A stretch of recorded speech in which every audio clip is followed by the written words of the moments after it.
Welcome to episode 38 of the Rescued by Dragons fantasy podcast, Tales of the Brunch Club. My name is Brian Messmer, and I'm not only your storyteller, but the dungeon master behind the homebrew Dungeons & Dragons campaign this story is based on. Please join me as I tell the tale of how my players and the dice ruined and improved my perfectly laid plans. But first, a quick recap. In episode 37, the Brunch Club started their day witnessing Calavar execute a disgraced mage college president, Cormir, outside the gates of Wheaton. They then proceeded to hunt for gnolls, tracking down a patrol in the forest to the north. Using combined tactics, Drusilla was able to capture the lead gnoll while the party fought off the remaining beasts. The next day, the party interrogated the captured gnoll, gathering information regarding their encampment, its location, and more importantly, that the gnolls were being led by a druid named Rajat, who had promised the gnolls riches and favor in the eyes of their god. The party agreed to allow the gnoll to return to the city with them, but he lashed out, attacking Diesa from his restraints. They killed the gnoll and used its severed head to try to convince Mayor Gladstone to provide the party with militia for their journey, which he politely declined. And now, episode 38. HONK! Rife with conversation about their next move, dinner that evening passed quickly. It became apparent that a visit to Saberhagen was in order. The party did not want to jump too quickly into battle without proper munitions and insight from their feline accomplice. It was late when the party arrived at the sunspot, finding Saberhagen poring over his books, his tail twitching back and forth as he read. He purred, looking up to acknowledge them as they stepped into the study. "We're sorry to bother you so late," Salas started. Joy reached into his pack to pull out a recently caught fish. "Ah, you've brought me a fish. Splendid. Please just leave it over there on the counter." Joy plated the fish, pausing to meticulously position it on the platter. "Here you go," Joy exclaimed. Jumping from his perch onto the countertop, Saberhagen leaned over the plate, tepidly inhaling its scent. With a flick of his paw, he knocked the plate from the countertop to the floor, bits of fish scattering. "So thoughtful of you." The plate teetered briefly before settling onto the ground. "To what do I owe the pleasure?" he continued casually. Drusilla began to explain the party's recent decision to find the gnoll encampment and their determination to protect the city from a potential onslaught. "We can't let what happened last time happen again," she explained, looking to the party for support. "I think you're leaving something out," Alora observed, raising her eyebrows at Drusilla. "What?" Drusilla asked, genuinely confused. "Maybe Rajat?" Joy responded with a hiccup. "Oh, right!" Drusilla exclaimed. "So, it appears the gnolls are being led by Rajat, and what's more interesting is that he comes from the Bloodwood. We think his activities may be in some way connected to Alora." "An interesting theory," Saberhagen responded, weaving between Alora's legs and brushing the side of his face against her calves. "But just that, a theory." Thoughtful for a moment, the group considered the possibility that they could be reading too much into mere happenstance. Desa huffed and crossed her arms. "Well, what about Sudoku?" she asked. "Yinogu," Drusilla corrected. What about Yinogu?" Saberhagen purred, jumping into a chair and sitting down. "What is it? The gnoll we captured mentioned fortune and favor in the eyes of their god, Yinogu." "Ah, yes. Yinogu is a tasteless god, to say the least, intent on destruction, murderous and foul. Only a wretched beast like a gnoll would worship such a deity." Laura had been contemplative throughout the conversation and cleared her throat to speak. Do you think you'd be able to scry on Rajat one more time? We need to know more about his plans." Saberhagen nodded. "Do you have anything of his this time? Something he has touched? An image of him? Anything that could help me get a picture more fully?" "We've still got a gnoll head," Joy offered, pointing to the large, blood-stained sack he'd been dragging with him. "He may have talked to Rajat, or have some connection with him." Saberhagen told Joy to deposit the head next to the scrying bowl. Saberhagen uttered an incantation and waved his paw over the bowl, which began to shimmer with a bright green aura. They stood in silence, allowing the wizard to complete his work in peace. After several minutes, the feline wizard sighed, and the light faded from the bowl. "I couldn't get anything, he said without apology.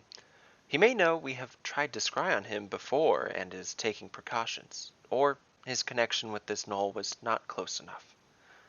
Dismayed, the party and Saberhagen discussed the logistics of mounting an attack against a small army of gnolls. All but one of them agreed they needed to get a closer look at the gnoll encampment before they made a decision. "You guys are fucking crazy," Joy said. "Why don't we just burn the thing down from a distance?" This plan was quickly prepared as a backup option. The candles lighting the sunspot burned low by the time the party left, ready to make way to the gnoll encampment the following morning. Before they departed, Joy had gotten bored of planning and began to peruse the magical knickknacks and curios before finding a pair of enchanted brass goggles. He quickly looked around to make sure no one had watched him wander off before snatching them off the shelf and putting them on his eyes. He took a look through the candlelit store and squeaked in surprise. With the goggles on, he could suddenly see clearly through the dark store, as if it were bright as day, though in grayscale only, like the world was simultaneously lit up and drained of color. Joy fished through his purse to pull out the hundreds of coins the cat wizard was asking for in exchange for the magic goggles, before purchasing his new nighttime eyewear. The morning was brisk, and the Brunch Club began making headway toward the camp. When they reached the spot where they had previously ambushed the gnoll patrol, they found faded paw prints marked in the snow. It had been some time since the last patrol had passed through.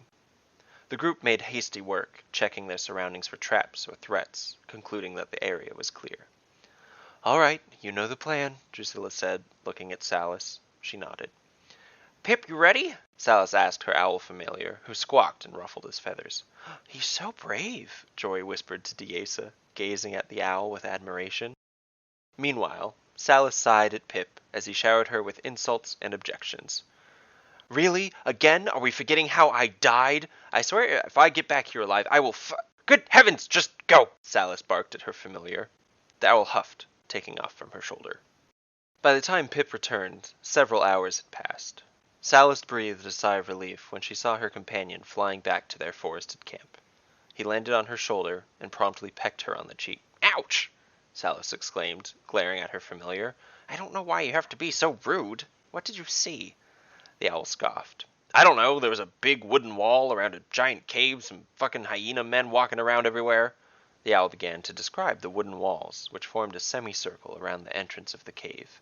He also noted 2 shitty little wooden watchtowers on either side of the camp. "How many gnolls?" Salis asked. "Look, lady, I can't count that high. I don't know. A lot, okay?" The group digested this information and discussed their next move. "Well, I could warg into an animal and get another look," Alora suggested. "I know how to speak gnoll, so if I can get close enough, I might be able to gather more information about their plans." The party agreed, and Alora began to look for a small, willing creature to transfer her consciousness into. She saw several deer, squirrels, and birds, only to notice one creature that made her blood run cold. "Guys, there's an elk nearby," she whispered, drawing her longbow. Before anyone could react, Alora loosed her arrow, which sped off into the distance and connected with the elk. "What the?" Diesa gasped as Alora knocked another arrow. Joy gasped. "It could be Rajat!" The second arrow sunk into the chest of the elk, and it fell with an unceremonious thud to the ground. Copper, Alora's wolf companion, ran ahead to stalk her kill. On closer inspection, the elk appeared both unassuming and non-magical. Relieved and intent on covering up any evidence of their time in the forest, Alora encouraged Copper to enjoy a fresh meal. Back at the camp, Salis decided to warg into Pip to gain a closer look at the gnolls.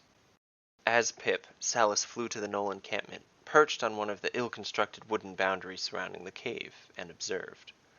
2 gnolls walked past underneath her. They seemed to be having a serious conversation.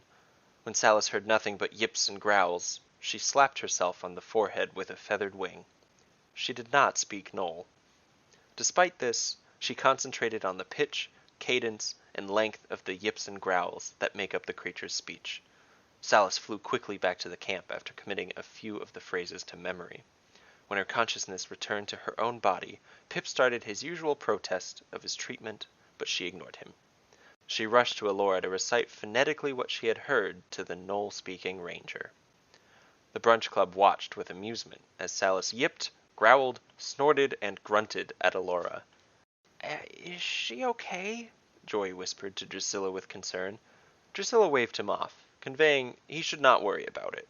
She didn't want to speak, for fear of letting loose the laughter she was attempting to stifle. "What in the Underdark was that?" Alora asked when Salis finished. Salis lowered her head in embarrassment. I don't want to talk about it." Not being able to coax any small woodland creatures close enough to work into, Alora decided to inhabit Copper. She hoped she could get close enough to the encampment and at least hear what the gnolls were saying. With a wolf's eye view of the forest and keener eyesight and sense of smell, Alora padded silently through the snow. She stayed hidden and got just close enough to the wooden fortress wall to hear the telltale yips and growls of the gnolls inside.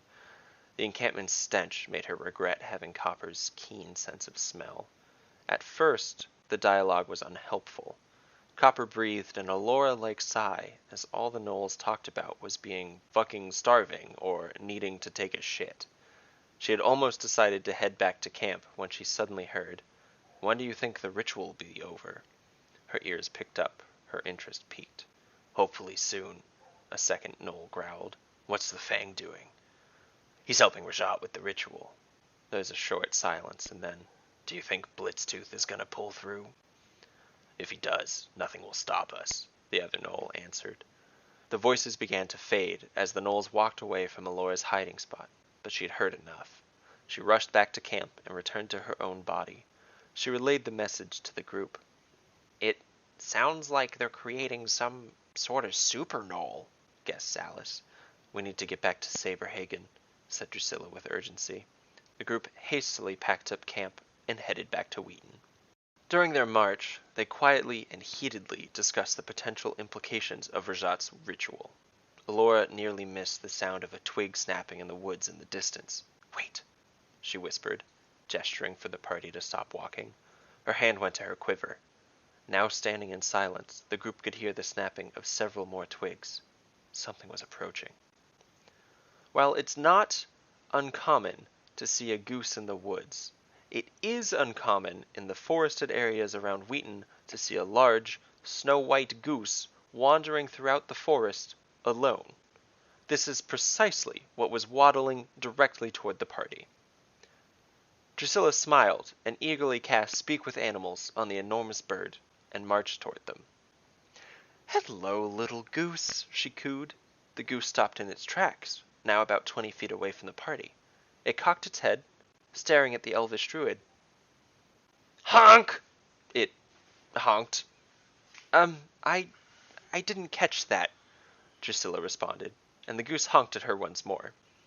Despite her spell, she could not understand what the goose was saying. "That's odd," she said to the group while keeping her eyes locked on the goose. "I can't understand it." Drusilla realized this wasn't a normal goose, and wondered if it might be something taking another creature's form. A feeling of dread came over her as she realized it could be Rajat. She quickly cast Sacred Flame on the goose. The goose emerged from the bright light, seemingly unharmed, and a loud honk reverberated throughout the forest as it turned and began to waddle sadly away. Drusilla felt an instant feeling of regret. "I'm sorry, goose," she exclaimed. "I thought you were someone else." The thwish of an arrow soaring past her cut through the air, and Drusilla turned to see that Diesa had just loosed an arrow upon the bird. The arrow looked as though it was about to hit the goose, but the bird made a sudden turn in the last instant. "What?" Diesa asked Drusilla, who stared at her incredulously. "You're the one who just set fire to the thing. I wanted to put it out of its misery. And I'm hungry." Alora was next to steady her bow. "I'll get it," she said coolly, knocking an arrow and firing. It sailed through the air with unwavering precision toward the goose's head. The goose ducked in the last instant and ran behind a tree. Alora stood stunned. That should have hit. Jory took a swig from his Boda bag and wiped his lip. I'll go chat with it." He slowly approached the tree behind which the goose hid. "Hey, goose," he sung. "What are you?" he asked. The question was above the caliber of most woodland geese, and the creature simply honked in reply. It slowly came out from behind the tree, examining Jory. What What are you doing? Jory giggled drunkenly. The goose honked and lunged at Jory, snagging something from the halfling's pack with its beak. It hurriedly wandered into the woods. Hey, you took my spatula! Jory shouted. Surprisingly quickly, the goose had put several yards distance between itself and Jory. Guys, you should shoot the goose now! The party, confused but convinced, began to launch a full-blown attack against the goose, firing arrows rapidly, one after the other. Shots that seemed sure to hit the goose seemed to suddenly change course just before hitting the creature. Exasperated, Alora and Diesa stopped shooting, and Jory began to chase the goose. Catching up, and with some luck, Jory was able to wrestle the spatula from the goose's beak, just before it waddled behind the trunk of an old spruce, and disappeared entirely. Panting, Jory returned to the party. I thought it might be Rajat, Scry, Spatula. He heaved, and a wave of understanding swept over the group. Had the goose really been a wild-shaped druid or a wizard's familiar, the spatula would have been the perfect tool with which to scry in the party's whereabouts and activities. Could it be that Rajat and the Brunch Club were both trying to accomplish the same objective?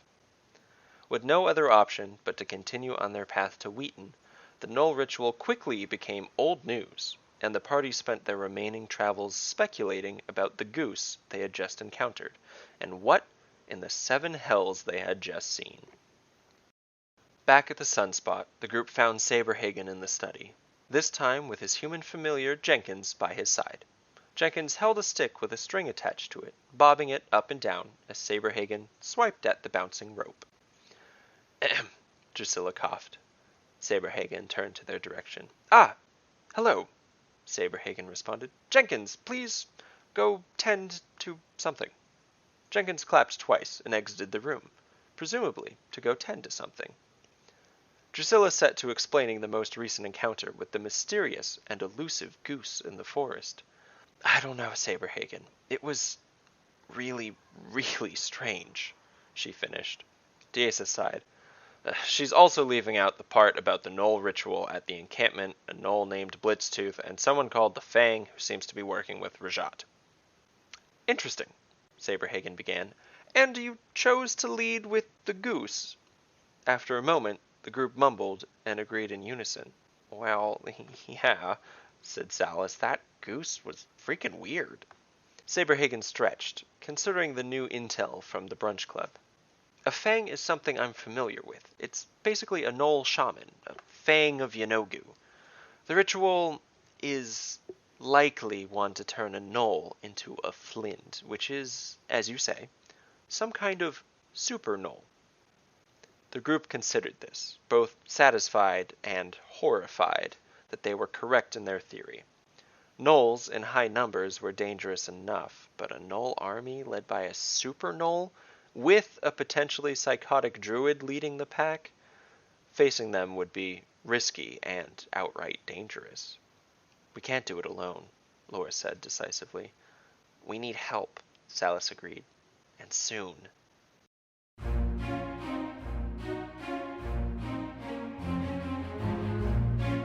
Our tale will continue in episode 39. Episode 38 was written by Dominic White, Bethany Powers, and myself, Brian Messmer. The audio recording of our D&D game session that inspired this episode will be available on our podcast channel this Thursday under the name Brunch Club Live. Additional role-playing contributions to the story by Bethany Powers, who plays Diesa, JP Black, who plays Drusilla, Liz Richard, who plays Alora, Anna Flemke, who plays Salas, and Dominic White, who plays Jory. If you enjoyed this podcast, please help us out by sharing it with your friends and rating and reviewing us on your favorite podcast platform. We really appreciate it. More information about Rescued by Dragons and ways to support and follow us can be found at rescuedbydragons.com.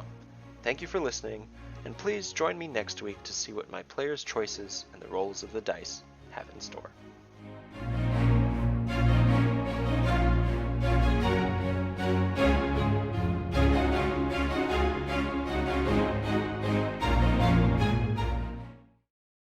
Oh, he is nocturnal. We'll bring him a fish. Really, ideally, we should go visit him at 3 in the morning. And he's running around his shop knocking. Back and forth down the hall. Yeah. He finds the one shut door and starts like trying to open it. Just loudly bangs against the door. Have we ever brought him catnip? They have catnip at the local store. Let's get him some catnip. I think we'd have to grow our own. We should grow catnip on our island. I don't think we can grow anything on our island. I think it's all rocks. Hundreds of cats drown trying to swim out to Catnip Island. Oh God! I think our island is basically... We can have potted plants. I was going to True. say that the top is a lighthouse that gets sun, but it's protected. We can make it a little greenhouse. That's true. Oh my God, rooftop garden. Oh my God! Yeah. Cool. Oh, girl, catnip and pot. I can draw. Another side hustle for the Brunch Club. All right. Can we build that into the game? Yeah. Yes. Sal's is like, Well, I am from the forest. What happened to your party? We retired at level 7. Now weed farmers. Brunch Club Vice.